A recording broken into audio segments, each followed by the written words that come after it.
اور جب پانی کا ڈول حاضر کیا گیا تو آپ نے اس میں سے پانی کچھ پیا بھی، نوش بھی فرمایا اور کلی بھی کر دی، اور ڈول کو واپس کنویں میں ڈال دیا گیا۔ جب وہ پانی جو ہے وہ کنویں میں گیا، کنویں کا پانی بھی بڑھ گیا اور میٹھا اور لذیذ بھی ہو گیا۔ سبحان اللہ۔ تو یہ امام حسین کی کرامتوں کا سلسلہ رہا۔ اس کے بعد جب آپ بالکل ایگزیکٹلی 10 محرم الحرام کا دن آ گیا، یاد رہے کہ وہ دن جمعہ کا دن تھا، 10 محرم الحرام جب یہ واقعہ ہوا، کربلا کے میدان میں آپ خطبہ ارشاد فرما رہے ہیں، ان کو سمجھا رہے ہیں کہ دیکھو میں کون ہوں، یہ ظلم مت کرو۔ تم کیا جواب دو گے جس کا کلمہ پڑھتے ہو اس نبی علیہ الصلوۃ والسلام کو؟ اس وقت آپ کے جو خیمے تھے جہاں خاندان کے افراد تھے، وہاں خندق میں ایک آگ بھی جل رہی تھی۔ تو ایک بد زبان یزیدی نے بکواس کرتے ہوئے کہا کہ اے حسین، تم نے وہاں کی آگ سے پہلے یہی آگ لگا دی ہے۔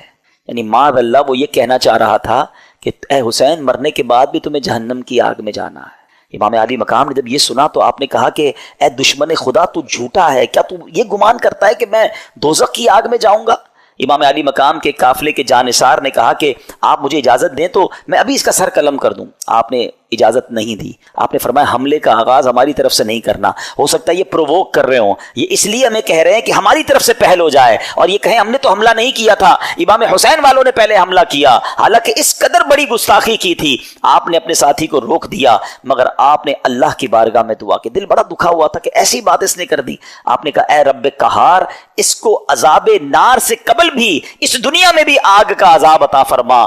آپ کی دعا قبول ہوئی۔ وہ بندہ جو گھوڑے پہ بیٹھا تھا، اس کی گھوڑے کو جھٹکا لگا، گھوڑا خود ہی دوڑتا ہوا گیا اور وہ گھوڑے سے جب جہاں گرا تو وہاں آگ لگی ہوئی تھی۔ اسی خندق میں یہ بندہ جا کر گرا اور وہ بد نصیب آگ میں جل کر بھسم ہو گیا۔ امام علی مقام نے سجدہ شکر ادا کیا اور اللہ تعالیٰ کی بارگاہ میں عرض کی کہ یا اللہ تیرا شکر ہے کہ تو نے آل رسول کے گستاخ کو سزا دی۔ اب یہاں بھی ان کے سامنے یہ واقعہ ہو رہا ہے، سارے لوگ دشمن سامنے کھڑے ہیں اور یہ آپ کی دعا قبول ہو رہی ہے، آپ کے گستاخ کو سزا مل رہی ہے، مگر وہ سمجھنے کے لیے تیار نہیں ہے، وہ انڈرسٹینڈ کرنے کے لیے تیار نہیں ہے۔ آپ یقین کریں، جو کربلا کے میدان میں امام حسین نے خطبہ دیا ہے نا ان یزیدیوں کے سامنے، لاسٹ خطبہ، حالانکہ اپنے سارے شہید ہو چکے تھے، مگر پھر بھی، حالانکہ اس وقت تو عام آدمی تو یہ سوچے کہ اب انہوں نے سب میرے بندے مار دیے، اب میں نے ان کو نہیں چھوڑنا۔ اب آخری وقت بھی سلو کی بات کرتے رہے، انہیں سمجھانے کی بات کرتے رہے، انہیں یہ بتاتے رہے کہ میں کون ہوں، یاد کرو میرے آقا مجھے کیا کہا کرتے تھے، تم قیامت کے دن اس ظلم کا جواب کیسے دو گے۔ یعنی یہ بھی امت رسول سے پیار ہے کہ یہ اس عذاب میں نہ گرفتار ہو جائیں۔ اتمام حجت کی گئی مگر وہ یزیدی نہ مانے۔ اب ایک بات ذہن میں آتی ہے، اب یہ بڑا اہم کوسچن ہے کہ یزیدی جو بھی تھے تو کلمہ پڑھنے والے، اللہ کو مانتے تھے، اللہ کے نبی کو مانتے تھے، معلوم بھی تھا یہ اللہ کے نبی کے نواسے ہیں۔ وہ ریزن کیا تھا جو اتنے بڑے ظلم پر یہ ریڈی ہو گئے؟ یہ ریزن پکڑنا بہت ضروری ہے اور یہ ہم سب کو آج سیکھ کر جانا ہے۔ یعنی کوئی بھی محفوظ نہیں ہے۔ میں آپ کو تھوڑا سا آج کل کے زمانے کا ایک دو انسیڈنٹ بتا دیتا ہوں تاکہ آپ کو اندازہ ہو جائے۔ ہم لوگ سمجھ رہے ہوتے ہیں یار یہ یزیدیوں نے اتنا بڑا کام کر دیا، ہم تو کبھی بھی کوئی ایسی غلط حرکت نہیں کر سکتے۔ کوئی اپنے آپ کو محفوظ نہ سمجھے۔ ہاں، بیسک جو ان کے ریزن تھا نا وہ تھا لالچ، اور وہ لالچ تھی پیسے کی، اقتدار کی۔ جب یہ لالچ طاری ہوتی ہے نا انسان پہ، پہلے تھوڑا سا سمجھیے گا، آپ کو لگتا ہے یار مجھ پہ کچھ بھی ہو جائے میں ایسا ظلم تھوڑی کر سکتا ہوں، کتنا بھی پیسہ مجھے کوئی دے دے میں جان دے دوں گا، کبھی کسی کو قتل نہیں کروں گا، نواسہ رسول تو بہت دور کی بات ہے۔ یہ بولنا اور ہے، لیکن ایک وقت آتا ہے جب انسان کے دل پر شیطان کا قبضہ ہو جاتا ہے۔ آپ پڑھتے ہیں خبریں، 5 سال کے بچے اور 4 سال کی بچی کے ساتھ جو واقعات ہو رہے ہیں، کیا کوئی خوشی سے کرتا ہے یہ کام؟ ذرا سوچئے، جب وہ یہ کام کر جاتا ہوگا اس کے بعد خود اس کو کتنی ندامت ہوتی ہوگی، یہ میں نے کیا کر دیا۔ پھر اسی وجہ سے بچنے کے لیے اس بچی کو قتل بھی کر دیا جاتا ہے۔ یعنی یہ واقعات ہم سنتے ہیں تو ہماری عقل حیران ہو جاتی ہے کہ یہ انسان تھا یا درندہ تھا۔ میں آپ سے یزیدیوں کی تو بات نہیں کر رہا، آپ کے وطن میں رہنے والوں کی بات کر رہا ہوں۔ اس کا مطلب کیا ہوا؟ ایٹ دیٹ ٹائم جب وہ یہ عمل کر رہا تھا اس کا دل شیطان کی مٹھی میں تھا، اس کو ہوس نے اندھا کر دیا تھا۔ تو یہ واقعات مجھے اور آپ کو یہ سوچنے پر مجبور کرتے ہیں کہ کوئی اپنے آپ کو محفوظ نہ سمجھے۔ یہ ایک لمٹ ہوتی ہے انسان کی۔ ایک حدیث پاک ہے نا، بڑی مشہور حدیث پاک ہے جس کا مضمون ہے کہ جب بندہ ایک گناہ کرتا ہے نا، میرے ینگسٹر ذرا غور سے سنیں، ایک گناہ کرتا ہے اس کے دل پر ایک بلیک ڈاٹ لگ جاتا ہے، گناہ کرتا رہتا ہے، پھر دل پورا سیاہ ہو جاتا ہے۔ اب اس پر ہدایت کی کوئی بات اثر نہیں کرتی، یہ جو روز شراب پیتے ہیں، جناب پارٹی کرتے ہیں، حرام کام کرتے ہیں اور گندی چیزیں دیکھ رہے ہوتے ہیں، دوستوں میں بیٹھے گناہ کر رہے ہوتے ہیں، نمازیں قضا کر رہے ہوتے ہیں، اپنے آپ کے بارے میں یہ ضرور سوچ رہے ہوتے ہیں کہ میں اتنا بھیانک کام نہیں کروں گا، مگر ایک وقت آتا ہے کہ دل سیاہ ہو جاتا ہے۔ اب وہ دل ہے شیطان کے ہاتھ میں، وہ ایسے ایسے کام کروا سکتا ہے کہ آپ تصور بھی نہیں کر سکتے۔ یار بندہ ماں کو قتل کر دیتا ہے، ہم نے نہیں سنے واقعات، کیسے پاسبل ہے کہ اپنی ماں کو مار دے؟ لیکن ایک لمٹ ہوتی ہے، اس کے بعد انسان جب اوور لمٹ ہوتا ہے تو شیطان جو چاہے اس سے کروا لیتا ہے۔ تو اللہ سے توبہ کرتے رہا کرو، اور اس کا بیسٹ طریقہ یہ ہے کہ گندے اور برے ماحول سے اپنے آپ کو بچائیں۔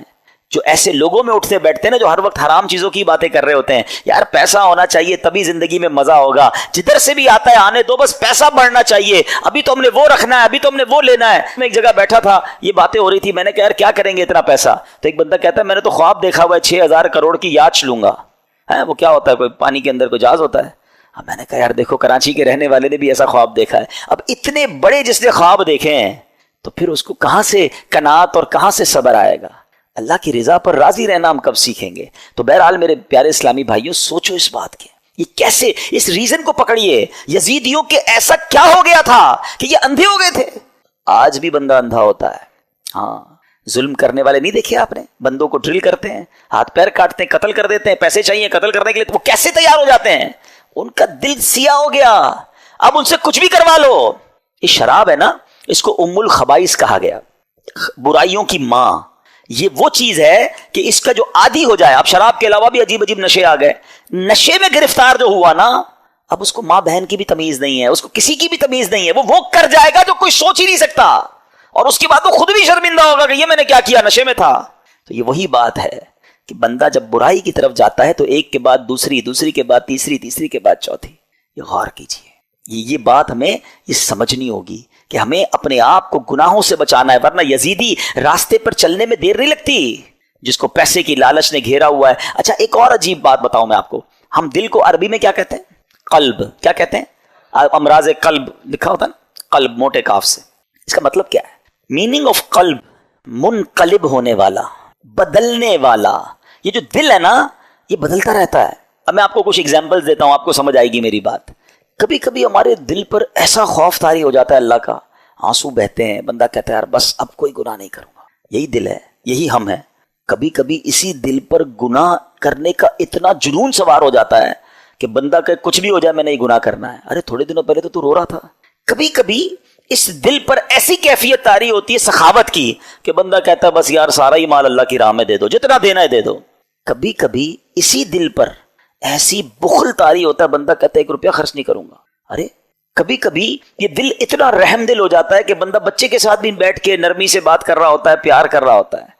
اور کبھی کبھی یہ دل اتنا سخت ہو جاتا ہے کہ بندہ کسی پر رحم کرنے کے لیے تیار نہیں ہوتا۔ یہ ساری کیفیتوں میں ہم گزرتے ہیں، ہاں ہم سب گزر رہے ہوتے ہیں۔